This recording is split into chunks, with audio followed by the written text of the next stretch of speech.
Farley Mowat once said, "Without a function we cease to be, so I will write until I die."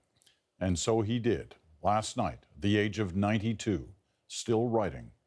Mowat's first book was debated in the House of Commons. The writings that followed, indelibly etched into the minds of millions. His literary legacy, undeniable. He wrote about 40 books over the course of nearly 60 years. They've sold 17 million copies and have been translated into 52 languages. He's read and renowned the world over as a great storyteller, a humorist, and an environmentalist.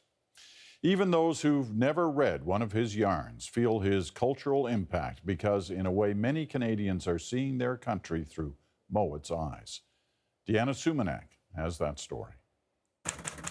Farley Mowat loved Canada, wrote about it, and changed it. He was a fierce defender of the natural world. These were strongly emotional books that really taught us something about ourselves.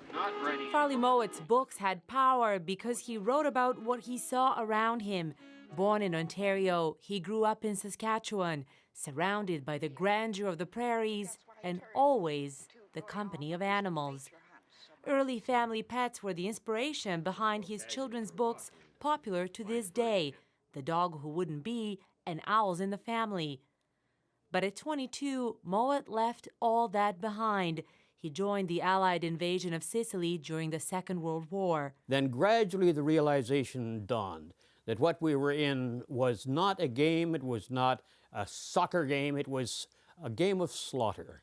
And the slaughter would eventually get each of us if we stayed long enough. That experience shaped many of his battles in the years to come. Green Party leader Elizabeth May was a close friend. He certainly experienced in the Second World War, in the Italy campaign, the worst of brutality of human against human.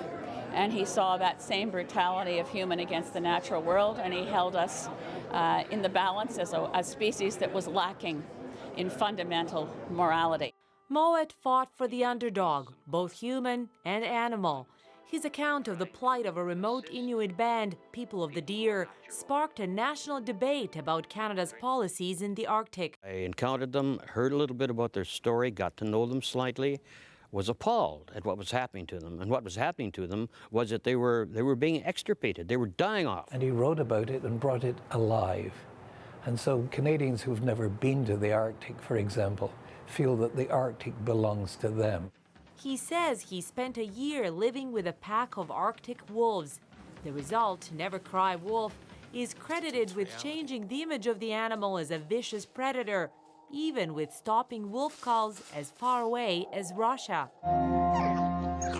He also took aim at the seal hunt. But if moral outrage was Mowat's fuel, some felt he relied on it a little too much. Many of his books were criticized over their factual accuracy. Farley had a great line that I don't think he invented, but I use it all the time myself, which is never let the facts get in the way of the truth. And some of that was theater, but he was determined to express the stories as he saw them.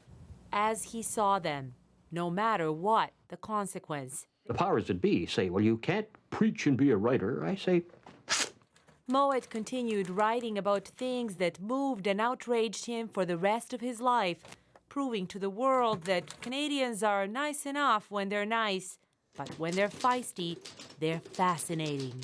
Deana Sumanac, CBC News, Toronto.